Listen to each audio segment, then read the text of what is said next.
Thank you for attending the St. Louis Region's Cyber Threat Landscape 2020 panel discussion. This event will begin in approximately 2 minutes and is being recorded for later playback. If you have questions during the event, please share them using the chat feature for review later by the panel.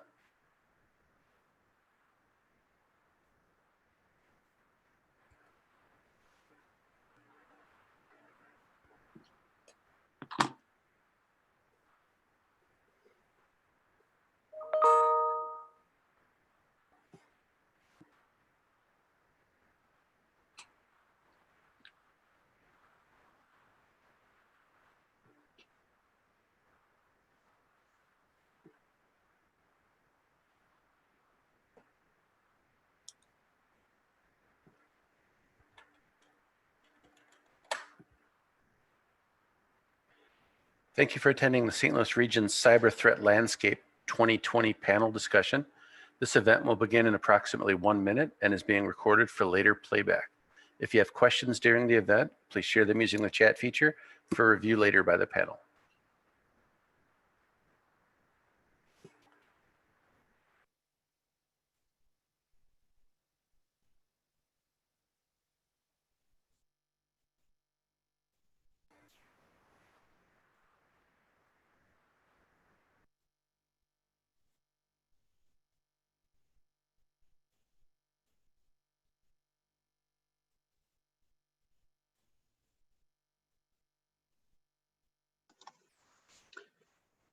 Good afternoon. This is Greg Favor. I am the Executive Director of the St. Louis Area Regional Response System, and I will be the moderator for today's cyber conversation.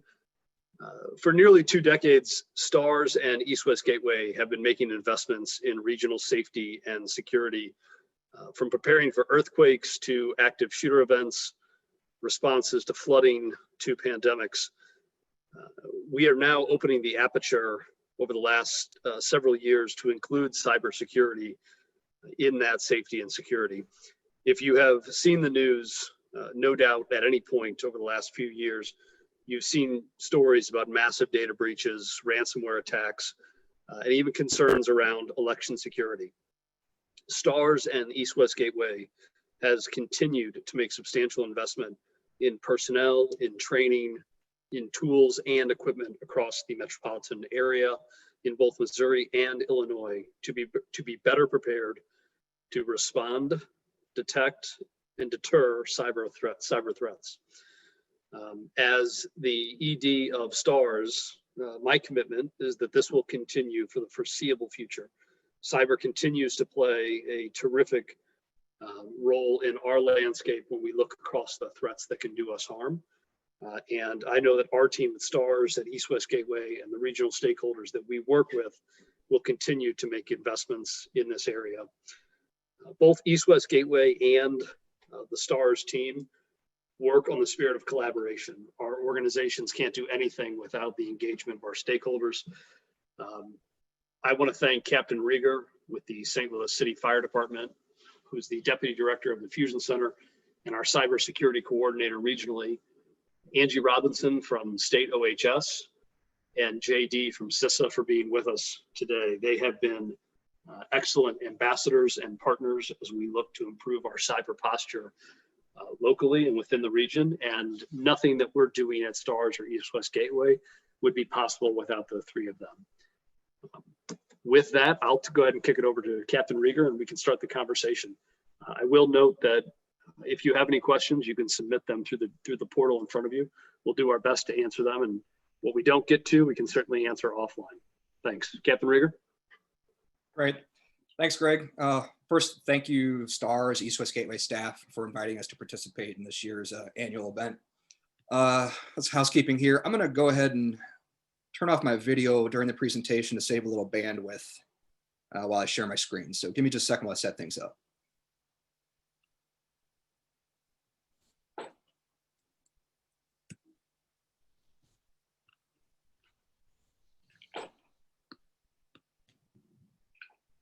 All right, here we go. So just a quick introduction again. My name is Derek Rieger. I am the Deputy Director of the St. Louis Fusion Center and the Region's Cybersecurity Coordinator. I will add that I'm graciously on loan from the St. Louis Fire Department. So I want to make sure I thank Fire Chief Dennis Jenkerson and Mayor Leiter Cruson for their amazing support and dedication to this project. Let's just kind of jump into things here. So I spent a lot of time thinking about all the cyber threats facing our region when I was preparing for this presentation. And I've kind of narrowed it down to two. The two I think are the most important. My colleagues are going to discuss some of the other threats and provide additional insight from the state and federal perspective. A little disclaimer on these attacks. They don't involve fancy hacker wizardry. They're not scenes from a bad hacker movie, and they're not extremely impressive, technically speaking, but they are the two most common initial attack vectors in 2020. What I mean by initial attack vector is how a bad actor first gains access to the network or a system. Let's pop that slide up there. All right. So, like I said, the two most commonly seen attack vectors are phishing and remote access vulnerabilities, namely RDP, Remote Desktop Protocol. These are by far the most frequently seen attacks today and by a large margin compared to other points of entry. And I wanted to focus on them in this presentation. Let's talk about phishing first. I'm going to sit on this slide just for a second because this is a powerful number. This number is referencing a study that found 91% of reported breaches started with a phishing email. That's a pretty significant number. It also speaks to the reason why I wanted to spend some time talking about phishing. I will also note that this stat suggests that only 9% of breaches start from a method other than phishing. So the question that immediately pops in my head is, are we giving this threat enough attention? Or the attention that it deserves? Unfortunately, I've found in the region kind of approaches phishing threats in a lackadaisical manner, with the exception of a few shining stars. Ignorance does not make the threat any less real. So with that 91% in mind, imagine if you were able to eliminate the threat of phishing within your organization. If you focused a decent amount of energy on addressing this problem, just think about how dramatically you could downward adjust your risk profile. While it's impossible to eliminate the threat, you can reduce it by technical countermeasures and end user education, which I'll discuss a little bit later on in the presentation. I always follow up every statistic I ever give with this slide. This is one of my favorite jokes. I always try to include it just to poke fun at the wildly inaccurate studies. I do have to say that the 91% figure I showed earlier is validated by our peers in the information security community, as to say, everyone agrees that phishing is the root cause of most breaches. So another reason phishing is so prevalent is the low barrier of entry. It does not take a lot of skill and oftentimes relies on exploiting humans through social engineering. So think for a second about 2020. I know this is a hard thing to ask you because 2020 has been a terrible year, but just think about all the political turmoil, the natural disasters, a pandemic. Hackers could not ask for a better scenario. Everyone is emotionally charged, or I would argue emotionally drained, and therefore they're more likely to make poor decisions when it comes to security and click on that malicious link. I also like to use this graphic all the time on every presentation because it's what we think our IT security looks like. It's what we think. This is a common misconception. It gives us a false sense of security. Now, your network very well might look like this or come close to it with all the layers of defense, keeping the bad guy out. However, think about the scenario I just mentioned with phishing and all the aggravating factors that contribute in 2020. So now you'd have an employee who, to brighten their day up, decides to click on a link to see some cute puppies dancing. And they've just invited that bad actor right into your network. Doesn't matter how strong your perimeter is, like these castles, when the doorman lowers the drawbridge and invites the attacker in. And that's essentially what that employee was doing by being fooled by social engineering and clicking on the link. This is so dangerous because now the attacker has access to the network and is an insider. Again, the castle analogy, like the castle analogy, we pour our money into outer defenses and we often forget about securing the inside. This can be addressed by routinely performing vulnerability assessments within your network. I'll discuss this in a few minutes too, but vulnerability assessments are a free service we offer to local governments through the St. Louis Fusion Center Cyber Initiative. Let's pivot now to the second most common attack vector, RDP, Remote Desktop Protocol, and similar vulnerabilities surrounding remote access. Why is this number two? Why is this the number two initial attack vector? Simple answer, like on the slide, is COVID. Every company in the world had to scramble and rapidly transition to a remote workforce. Oftentimes, security is compromised for the speed of implementation. This single factor has increased the threat landscape of virtually everyone in the world in some way or another. To be fair, RDP, Microsoft's RDP, was being exploited well before COVID, but the pandemic really forced us to utilize services we otherwise wouldn't, and in an insecure manner. Criminals also capitalized on this. I think Angie's going to touch on that a little bit later in her presentation. They're monetizing the pandemic, an ever-increasing number of ransomware attacks. So to them, COVID equals money. They've been profiting off exploiting RDP and other remote access technologies. This is so successful. They're crippling city administrations, hospitals, utilities, and enterprises alike through targeted ransomware attacks. So I kept mentioning RDP. What is RDP? In short, it's Remote Desktop Protocol. It allows one computer to connect to another computer over a network in order to use it remotely. And unfortunately, there are millions of RDP servers connected to the internet that are protected by no more than a username and a password. I always remind people that if you can access or log into a system from home, so can the bad guy. It's so important that we think security first when implementing remote access procedures. The castle analogy applies here, as the slide suggests. We spend all this money on high-tech solutions, shiny security tools, but we leave a window open that the bad guy crawls right through. So what are some other potential threats besides Microsoft RDP? I would say compromised end users are a big concern. This normally is from a successful phishing attack and can lead to the bad actor having direct access to the network. Another concern is VPN devices and software programs themselves. They can be vulnerable to attacks. Some criminals have even purchased credentials on the darknet marketplaces to gain unauthorized access to victim systems. Once they have this access and they purchase these credentials, they can deploy their ransomware and malware at will. While most IT departments have securely implemented RDP, or they're using better alternatives like VPN solutions, it's important to evaluate the security implications of any and all remote access tools. The fixes are generally easy, I would say, but the individual owner or small business are simply not addressing the threat. Our adversaries are constantly scanning the entire internet looking for vulnerable systems, and they know we need to utilize certain solutions for our remote workforce. Herein lies the danger. The danger is misconfigured systems running poor protocols, and them just being publicly exposed in general.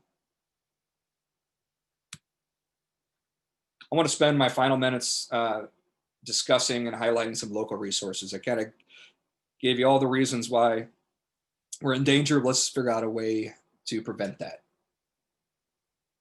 So to address the growing need for cybersecurity in the region, the St. Louis Fusion Center, in partnership with STARS and East West Gateway, created the Regional Cybersecurity Initiative that you see on your screen. This is just an overview of it. And the Regional Cybersecurity Coordinator role is at the cornerstone of this initiative, which happens to be myself. So I want to give a little bit better overview of that program. The overarching mission of this initiative is to secure the region's IT assets and reduce the threat landscape. Among the responsibilities, the coordinator is responsible for promoting good cyber hygiene, sharing cyber intelligence and best practices, and being an ambassador for the region for all matters related to cybersecurity. So here's an interesting graphic I want to make sure you guys all saw. This is a quick glance at each county's cyber risk score. This slide is a screenshot of the BitSite platform we use to triage, monitor, and assess IT assets in the region. I did anonymize the data because this presentation is publicly available and it'd be a security risk if I didn't. However, if you would like to see your department where they rank, please feel free to contact me. I can give you an unredacted version or even give you a briefing about your rating in general. So just going back to the slide real quick, you can see each county has a number rating associated with it. To make things more relatable, the scoring is based on the common credit scoring convention. So our region has an average score of 710 and a range from 480 to 70.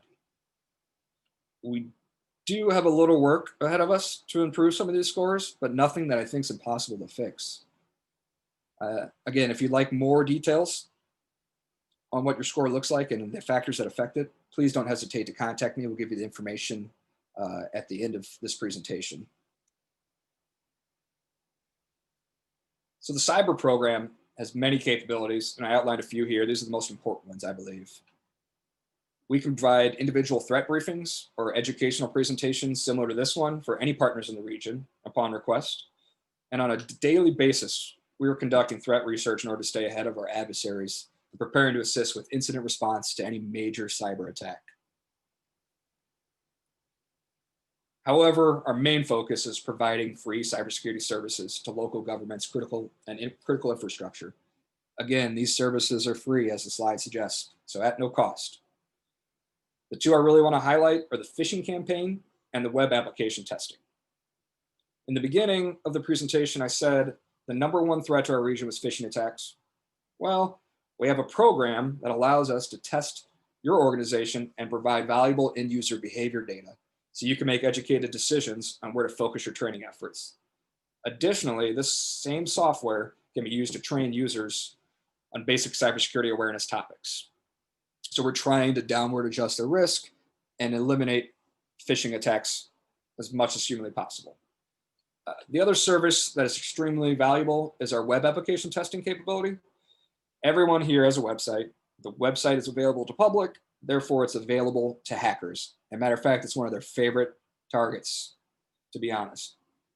So by request only, we can conduct an assessment on your website and test for common vulnerabilities. I say request only because there is some paperwork and some legal stuff we had to fill out if we're going to attempt to scan your website.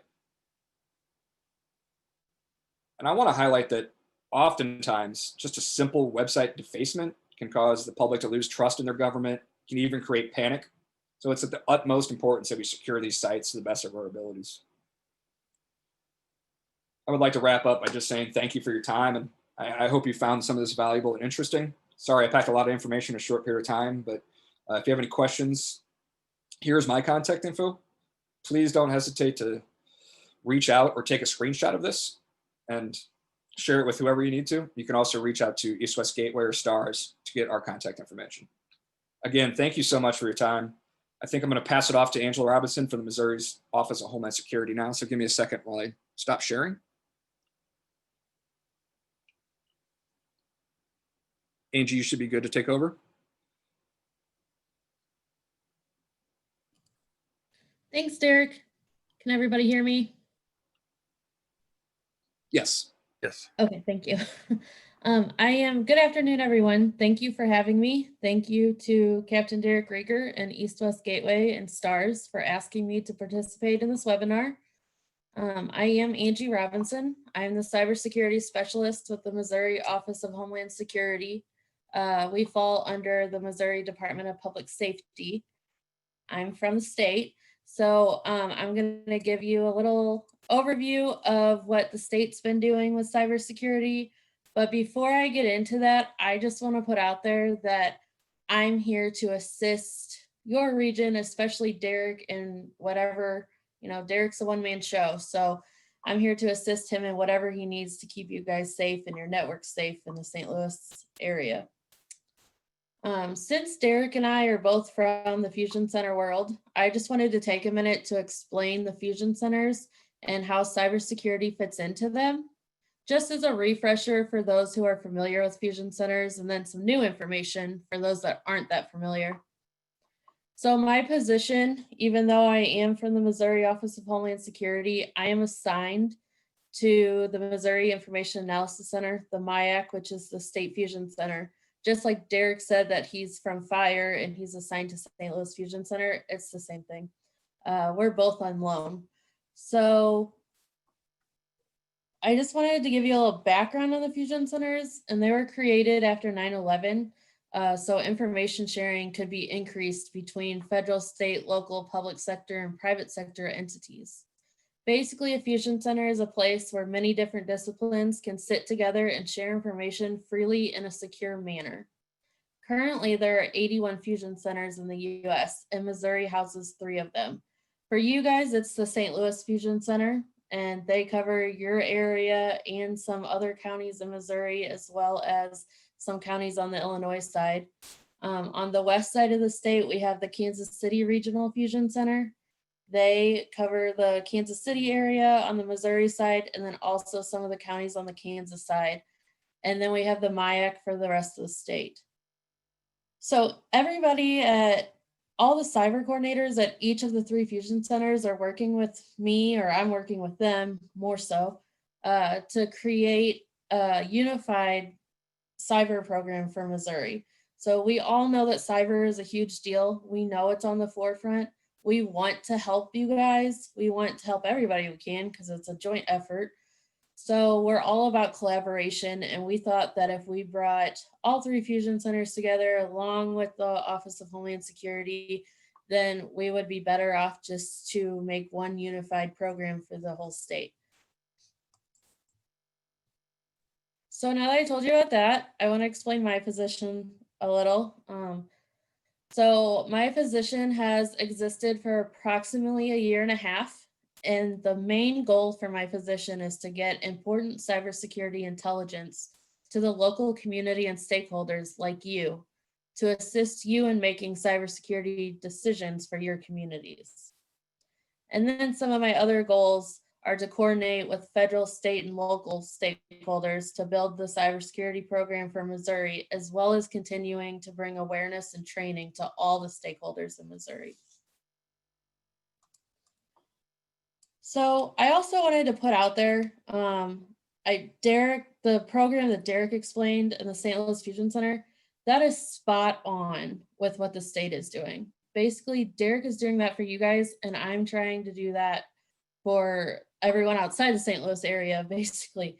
We both of us really believe in this program. So we just wanted to know, like, we're asking for reporting from the field because this will help the program that we're trying to build.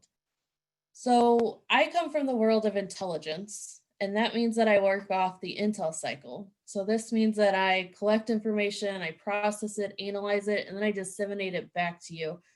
So that means that I need to know, and Derek needs to know, what you guys are dealing with in the field.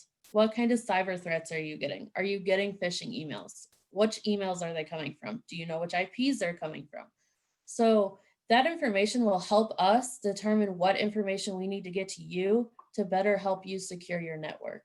So the more information flow there is between us, the better that it'll be for all of us. I also wanted to mention that with the help of the 3 fusion centers and our federal, state, and local agencies, we have created an emergency services function through the Missouri State Emergency Management Agency, which is SEMA, so that if a major cybersecurity incident was to occur in Missouri, we have a plan to respond and mitigate the threat. So this is our ESF 14. It's for cybersecurity. Many other states have gone this route with making ESFs in their emergency response systems for cybersecurity, and now Missouri is one of them. So I just kind of wanted to explain the ESF 14 to you guys a little bit. I didn't come from the emergency management world, so for those of you that are like me, I just kind of wanted to go over how an ESF works. So usually ESFs are for tornadoes and weather, not man-made disasters like most cybersecurity is. So we had to put a cyber spin on it. But thanks to Derek, who is my number 3 on this, and then one of the Missouri National Guard officers, who's our number 2, the 3 of us really came up with a good response plan. And so I just wanted to tell you guys that the St. Louis region should be really proud to have somebody from their community involved at such a high level with this ESF, because it shows the commitment from your community and the leadership in cybersecurity. I also wanted to mention some of our other partners that are in the ESF with us. And those would be the Missouri Office of Administration, Missouri Office of Courts Administration, all three fusion centers, the Missouri State Highway Patrol, and CISA, as well as some others. So if a major cybersecurity incident happens in Missouri, especially in your region, you would contact Derek, and then Derek would notify us so that we could reach out to the other partners in the ESF and see if there was something we could do to help you mitigate your threat or handle your problem, if it was big enough to affect the whole region or a pretty big part of Missouri. Okay, now that we talked about what the state's doing to help you, I wanted to talk about a couple more cybersecurity threats that Derek had mentioned that might be good for you guys to hear about. So if you come to work and this little red sign is your screen here, that's a bad day, right? Nobody wants to come in and see that. So I just wanted to talk about ransomware, and it's one of the top threat vectors we have right now. Just like Derek said, it's monetizing the cyber threat. So it's one of our top contenders. And in 2019, the Internet Crime Complaint Center, or IC3, ran by the FBI, reported that there were 2,047 complaints with a loss of $8,965,847. However, just from January 2020 to November 17th of 2020, IC3 is currently reporting that there has been 2,147 complaints with $25,001,857 lost. So we've already surpassed the total number of complaints from 2019. Add it to 2020, right? It's been one kind of a year. And we've tripled the amount of money that's been lost in ransomware attacks already, and the year's not even over yet. I want to talk a little bit about how ransomware works. Basically, like Derek said, it will usually happen from a phishing email. And by clicking on that malicious link in the phishing email, malware gets downloaded onto your machine and then to your network. And that malware is usually connected to a command and control function, or a C2, which means that this malware can fish around in your network. It's usually on there for a good 3 months, just fishing around, seeing what kind of data you have, if it's worth it for the bad actors to deploy the ransomware, if they think you'll pay the ransom, and how much money they can actually get out of you. So if the bad actors decide that they want to go ahead with the ransomware, they'll reach out to the C2, the malware in your computer, and they'll go ahead and deploy the ransomware. Then what happens is you won't be able to get into any of your files. You'll find a ransom note, probably with one of the extensions, like for Ryuk, I know it's .ryuk. Usually the extension is the name of the ransomware. And then they'll tell you that you need to pay the ransomware and which kind of cryptocurrency, such as Bitcoin, you're going to have to pay with, and which crypto wallet to send the cryptocurrency to. Once that's been done, so that's when you have a decision. You get that ransom note. Are you going to pay or are you not going to pay? So the FBI says that not to pay the ransom. And at OHS, we agree with that because it enables and encourages criminal behavior. However, we understand that this is a business decision that you need to make for your business. And if you have cybersecurity insurance, this may also play a role in if you pay the ransom or not. I've heard of cybersecurity insurance negotiating with the bad actors and getting the ransom down. Some ransomware bad actors are known to negotiate. Some of them are known to they have your data either way, if you pay or not. They already know what data you have. They've probably already exported it. So they have that information. And if you don't pay, then they'll threaten to put your stuff out on the dark web or pay spin on the surface, wherever. And then they'll get more information, or they'll get money out of that they'll sell your information to other people anyways, even if you don't pay. So let's talk about some ways to not get hit with ransomware, or some of the best ways that you can try really hard not to get hit with ransomware. The best course of action is to have a backup server that is not connected to the network, and then the backup network, and then you can back up the network to the backup server regularly, always disconnecting it from the network. That way, if you get hit with ransomware, you don't have to pay the ransom. You can rebuild from the backup server that you already have. You may lose a little data if you haven't backed up in a month or two, but that's better than losing all of your data. Another best practice is to make sure that you're always patching and updating, and they're being deployed regularly, because that's how the phishing works. That's how they get in, is through those vulnerabilities. And I also just wanted to mention, usually when I do presentations, everybody kind of opens their eyes to this, but you don't have to have any skill to deploy ransomware on someone's network or computer. Ransomware is for sale on the dark web. And if you go to a marketplace and you buy ransomware, they have instructions on how to send you the phishing email, get you to send the link, how to deploy the ransomware. And then if you have any problems in that process, these marketplaces also have basically IT help desks to help you deploy the ransomware. Of course, there's an extra cost associated to that, but it's out there. So just remember that. I also wanted to talk about cybercrime. The U.S. Department of Justice, or the DOJ, divides cybercrime into three categories. Crimes in which the computing device is the target, such as gain network access, like phishing, ransomware, RDP. Crimes in which the computer is used as a weapon, such as a denial of service attack, a DDoS attack, or an RDoS attack.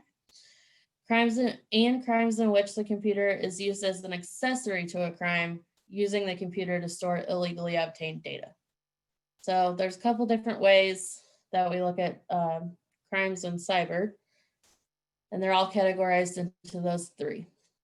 So now that we've given you some information on the types of attacks that are out there, and especially the ones that we're looking at, and what we're doing in the St. Louis area and what we're doing at the state to help keep people and our stakeholders secure, I wanted to talk about the threat landscape in Missouri a little bit. So since last year at this time, Missouri cybersecurity professionals have been notified of 13 cyber incidents that were attempted or successful attacks. These incidents included malware, specifically TrickBot, which is a banking Trojan and it steals sensitive data, and then also a Motet, which is a type of ransomware. Missouri has also encountered numerous phishing emails, ransomware deployments, DDoS attacks, and business email compromise schemes. Again, not all of these attacks were successful. Some were just attempts, and these are only the ones that we were notified about. 9 of the 13 attempted or successful attacks were targeted at county networks. So with that being said, I just want to put it in your head, don't think it won't happen to you, your county, your community, business, or agency. It's not if, it's when. So now that we've talked, it's most likely going to happen. Here are some resources that can help you with that and help it from happening to you. Like I said, we have the 3 fusion centers in Missouri. St. Louis Fusion Center and Derek are your go-to. You have the Missouri OHS and our cybersecurity program, myself. Derek can always get a hold of me. We work together very well. So I'm excited to assist him in whatever you guys' needs are. We also have the Cybersecurity and Information Agency, or CISA, through DHS. And JD's going to talk about that in a minute, so I'm not going to mention too much of his stuff. But I also wanted to mention the Center for Internet Security, or CIS. If you go to their website, they have resources and tools available to you. You can also sign up to be an MSISAC, or Multi-State Information Sharing and Analysis Center partner. And they also have intelligence that they send out, vulnerabilities that they send out, and different tools and resources. And they're always coming out with different stuff to share with you guys. And then with that, I just wanted to thank you all for letting me participate in this presentation. And I wanted to thank Captain Rigger again, and East West Gateway and STARS for allowing me this opportunity to talk with you. I did just want to mention really quick that nothing in this presentation should be taken as policy. You don't have to listen to me. We're just here to offer resources and what we know about cyber. And with that, I'm going to pass it over to JD.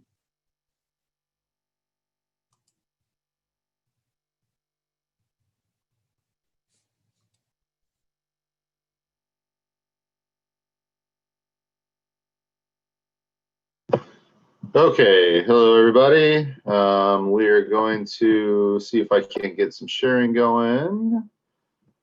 Let's see.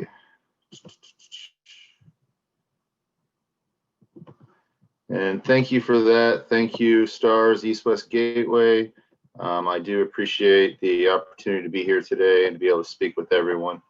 Let's see if I can get.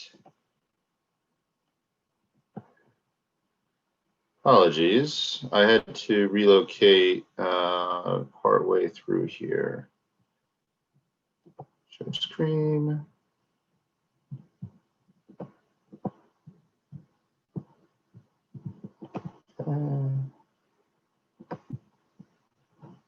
Share.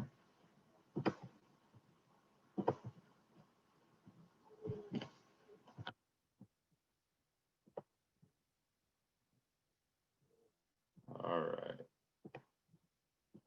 Don't have the same options I had earlier since I moved to a better room. If I can ask, can somebody confirm that you can see my slides at the moment? You're good, JD. You're toggling through. All right, excellent. So apologies for that delay. So yeah, JD Henry, Cybersecurity Advisor for the Cybersecurity Infrastructure Security Agency. We are an arm of Department of Homeland Security that was brought into law in November 16th of 2018. So we just had our second birthday a few days ago. So we're in our terrible twos now. The services, though, that we offer and what we do isn't new. Those functions have been around as part of Department of Homeland Security's National Programs and Protections Directorate. But this kind of gave us the option to be able to hyper-focus in as our own independent agency on that cybersecurity and the physical security, as well as some other arms that we have within the agency without having to fight within other budgets or compete against other directorates within Homeland Security. So when we were signed into law, we were given this lofty goal of being the nation's risk advisors. I say lofty because assessing risk nationally is obviously a very difficult venture to try to get into. And a lot of the ways we are doing that is that our construct and how we were set up is through regions. So we follow the same construct as the FEMA and the 10 different regions. So we exist in Region 7 right now. So we have Missouri, Iowa, Kansas, and Nebraska, and that's who I service. So I'm physically located in the St. Louis area. I have a counterpart in the Kansas City area. We're looking to onboard 4 new cybersecurity advisors. So Jefferson City will get one, and then the other state capitals will each get one as well, who will serve as the state's incident coordinator from the federal side for that assistance. But what we do as the Cybersecurity Advisor Program, we are local. So we do a lot of work with critical infrastructure, state, local, tribal, territorial governments. And we go through with all 16 different sectors, and we promote cybersecurity best practices, frameworks, and we help to do a lot of education, awareness, preparation type activities. So that left side of the boom. everything before an incident could occur. So making you as hard a target as possible is the best days that we have. Unfortunately, as you look down, you'll see the coordination piece. We also work the right side of the boom. So if you do report an incident to us, we can help by bringing resources to bear, do coordination between other federal or state entities like Derek and Angie. But those are the times we want to try to just keep your bad day from getting worse. And then after that, we kind of follow the same whole cycle to where we're taking lessons learned and trying to put you into a better posture, bolster your security, and make sure that you don't end up as a repeat customer, if you will. Now, I know we were talking a lot about threat. So here's your obligatory picture of the hoodie that you need for every cybersecurity brief. It's got some significance, why I like to keep it in there. There is no face to it. So we've talked a lot about external threats from nefarious actors, those nation states, cyber criminals, hacktivists. External threats can come in a lot of different forms because you also have threats to cybersecurity that could be from environmental, pandemic. So those natural threats. So when we look at the threats targeting us, they're not purely those nation states or cyber criminals. On the inverse, they can be on the inside. We are all pretty much aware of insider threats and disgruntled employees with nefarious intentions to be able to harm your organization. But that internal threat could also just be a improperly trained worker who can create a mishap through human error. So we try to stay agnostic when we talk about threats. They're numerous and they're volatile, so we have to just be able to adapt to what the threat landscape is at any given time, which is why people like Angie and that intelligence community is so important, because that's going to be evolving and we need to make sure that we are maintaining situational awareness so that we can move along with it. Advantage always attacker. From the defense side, we're always just trying to play keep up. One of the questions I get a lot, and something that I thought would be useful here, especially when we talk about smaller, lesser resourced organizations or cybersecurity programs that may be in their infancy, people looking to mature, where do I start? So a lot of times we get stuck in the cycle where we just admire the problem. And it seems to be too big. The elephant's there. We know we got to try to eat it. There's going to be leftovers, but we have a starting point here with our cyber essentials. So the CISA.gov site has a plethora, a big treasure trove of resources that are there. And this is just one, but you'll see what it's geared for. But it is kind of that holistic approach to be able to help protect your organization. So Angie mentioned CIS, the Center for Internet Security. One of the tools they have is called the CIS Top 20. They claim that if you can enact these 20 different principles, you can pretty much, you can protect yourself from about 90% of the threats out there. I think that, I don't have anything bad to say about any of it, but we have our own versions of it. So whatever's going to make sense for your organization, that's the one I would recommend you use. The one you're going to follow anyway. But there's a lot of good resources out there. This is ours. You'll see that there's toolkits. One of the things that I like about ours is it's not just geared towards IT professionals. I apologize for the screenshot being a little bit compressed, but this is the actual toolkits page. One of the things about it is, and one of the roadblocks we get is that too many of the toolkits are geared towards the IT professional. We say that cybersecurity is everybody's responsibility, to include leadership. We don't expect every leader to be able to have to go out and be an expert in cybersecurity, but they do have roles and responsibilities in that realm. So you'll see that very top tool is as the leader. So what does the leader need to do to be able to help promote a good, solid cybersecurity program? That goes forward through to the staff and so forth, how we deal with the systems. So there's a lot of different ways you can approach it.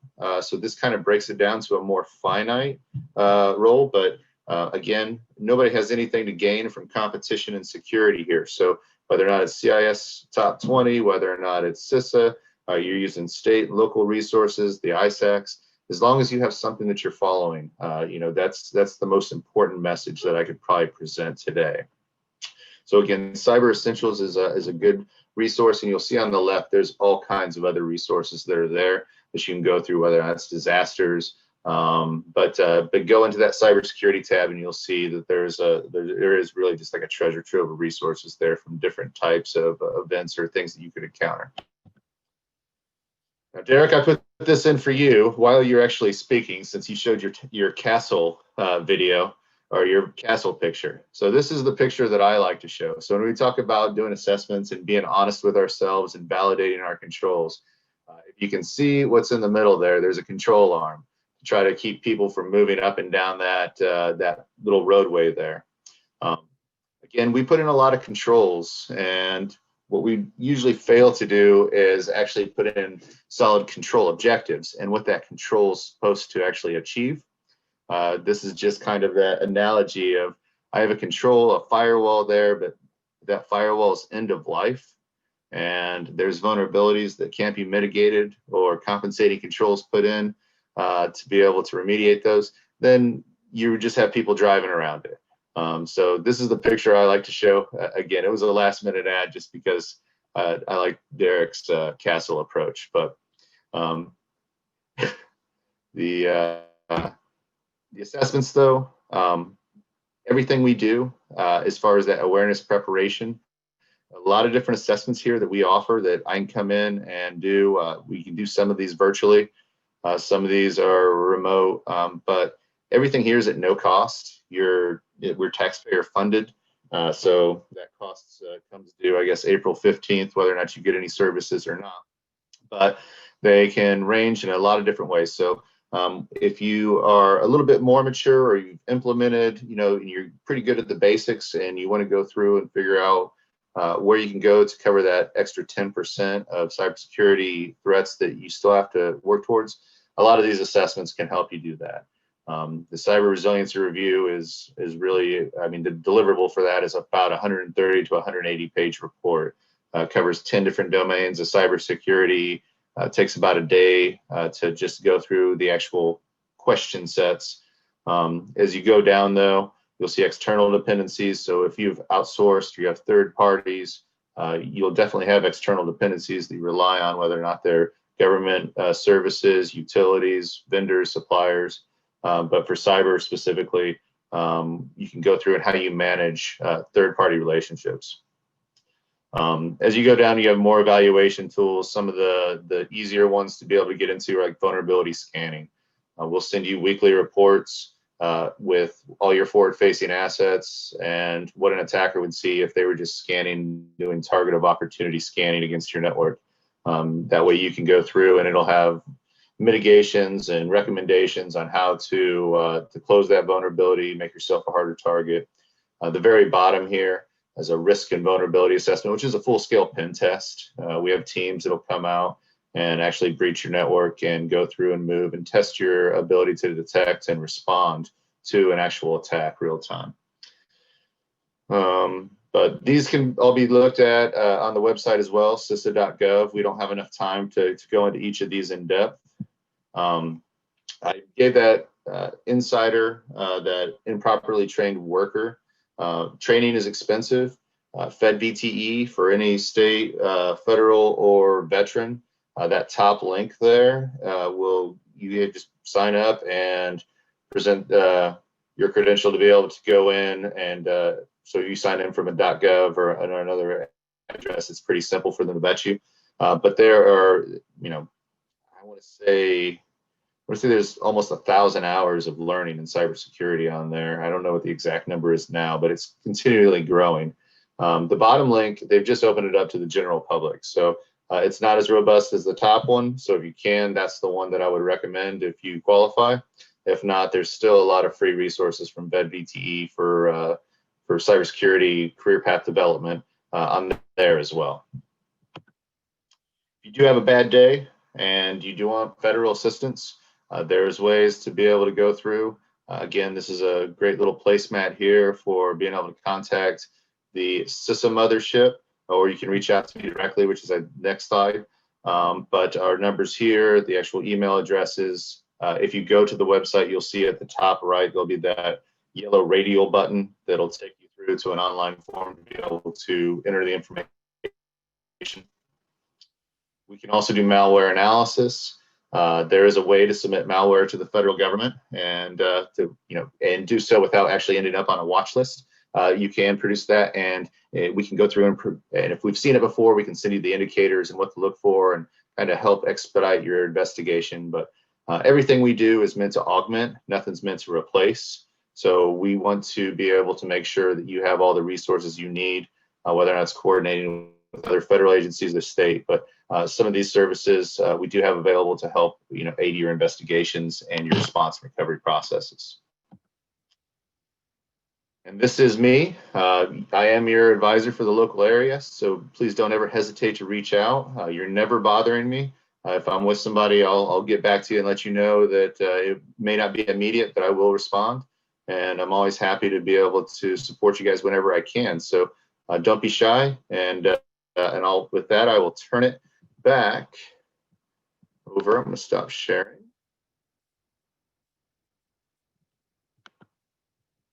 And again, thank you so much. And I'll turn it back over to Greg. Guys, that was excellent. I really appreciate all three sections. I think it shows very nicely how the region is supported, not only day to day by Derek, but the levels that go into both the levels of support and the tools that go into making a more comprehensive plan around cyber. I will actually ask Brian Marler, who is the STARS kind of cyber point person and a technology wizard in his own right. I'll actually ask him to see if we have any questions in the hopper for the panelists. Brian? Yes, we have received a few questions. I encourage attendees to go ahead and continue to submit those questions using the Zoom chat features.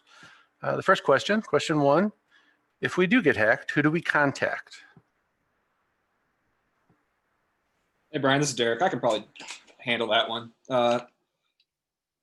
So Angie kind of mentioned it, so did JD. You can go directly to them. But the first thing you should do is make sure you follow any internal reporting policies or procedures you have within your organization. You likely might want to contact the insurance company right away, as Angie kind of mentioned. Contact your carrier, your cyber insurance carrier. It's in their best interest to limit the financial impact of any breach or events. So they're eager to help you mitigate the situation, and they send all the resources they possibly have because it saves them money. I would also add to make sure you check the fine print of that insurance policy, make sure it covers what you think it covers. And sometimes you make the correct notifications and don't void your policy. If there's a criminal nexus, I recommend calling me. Call the St. Louis Fusion Center. We can put you in touch and help you guide you through the process and put you in touch with the appropriate law enforcement agency, any federal agencies, the FBI, U.S. Secret Service. It's a really, really muddy field when you get into this, and we can kind of bring some clarity to that process. We're here to help you pretty much in any situation. So even if it isn't have a law or a criminal nexus, contact us because we have some pretty interesting capabilities and resources for response and recovery. Excellent. Thank you, Derek. If I can just tag on to that, that question is an excellent question, and it's something that I don't think any of us can answer for you definitively. It's going to depend on the organization, but it should be answered within your incident response plan. And if that's not within your incident response plan now, I would definitely go back and make sure that that gets included later, because that's not a question you want to decide when you're under a stressful, some kind of operational stressor. That's not when you want to be deciding or trying to figure out those type of questions. So a great question. Great information. Thank you. We have question number 2. What should our first step be to improve our cybersecurity?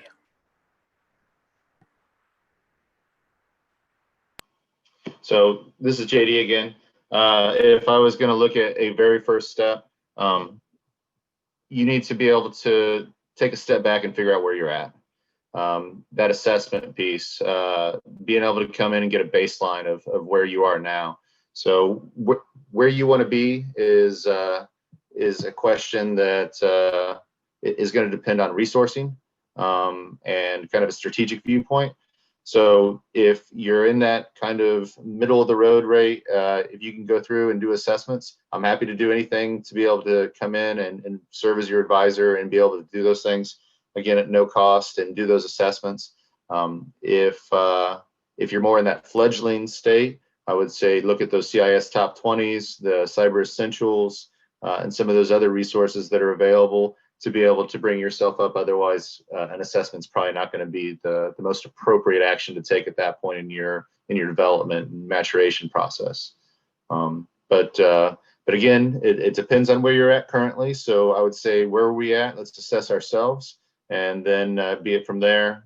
There's a lot of different avenues and paths you can take based on the resources we've presented here today. Thank you, JD. We have one more question, one remaining. As a government entity, which type of cyber attack are we most likely to see? Maybe Angie could get that one. Hey Brian, this is Angie. So I kind of talked about it through my presentation. Derek talked about it too. I really think that our top attack vectors here are going to be DDoS, RDP, and phishing. Obviously, I just throw that into everything, so sometimes it's not top of the list. And then phishing leads to ransomware as well as other things. So ransomware has been a big one along with the phishing. I know we've had a lot of, I've gotten a lot of information from some of my stakeholders at the local level, and they'll send me different phishing emails, the headers from those. Yesterday, I got one with some links in it. We were able to analyze the links and find out that they were malicious links.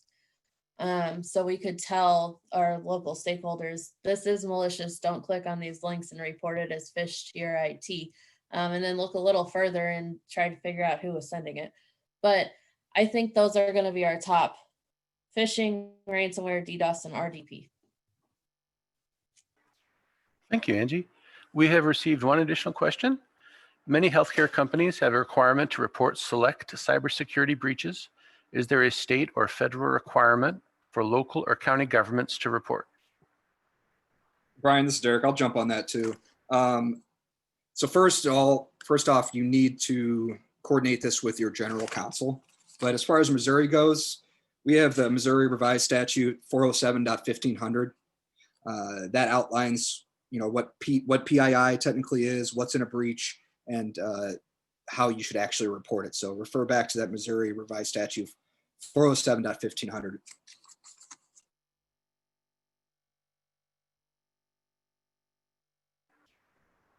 That is all the questions that have been submitted. Excellent, excellent. Thank you, Brian. Thanks, Derek, for catching that last question. We are right at the 1 hour mark. I would just reiterate for those who are joining late, cybersecurity will continue to remain a priority for East West Gateway and STARS moving forward. Everything that our team undertakes is about both life safety and economic viability in our region. We work every day to create a safer, more secure region. Cyber is becoming too ubiquitous, and the ability to perpetrate an attack on government, on private sectors, on individual citizens is becoming easier than it used to be. It is no longer confined to state actors. So we will continue to make significant investments in this, and we'll continue to work with partners at the state, within private business, at the federal level, and with our regional law enforcement and public safety partners. The only thing that I would close on this is that this is something that will continue to change over the next several years, and it'll change rapidly. The curvature on cybersecurity is not like the curvature on flooding or on urban search and rescue or even active shooters. It is a much more significant curve. So we will continue to stay abreast of what's happening. We'll continue to engage in stuff like this with our stakeholders so that A, what we're doing on your behalf, and two, how we can bring tools to the benefit of the region. So as things matriculate in this area, please don't hesitate to reach out to us if you have questions. If there's something you're seeing and you're wondering if we're working on, we absolutely want to continue to be part of that conversation with everybody who's on this call today. So With that, I will once again thank our partners, Iron Horse, who helped us put this together, Brian Marler from the STARS team, Catherine Rieger from the fire department, Angie from state, JD from the feds. Thank you all for joining us today. You added fidelity and depth to this conversation that was much needed. It wouldn't be nearly as good if it wasn't for you guys. So with that said, thank you all for coming, and this concludes the presentation.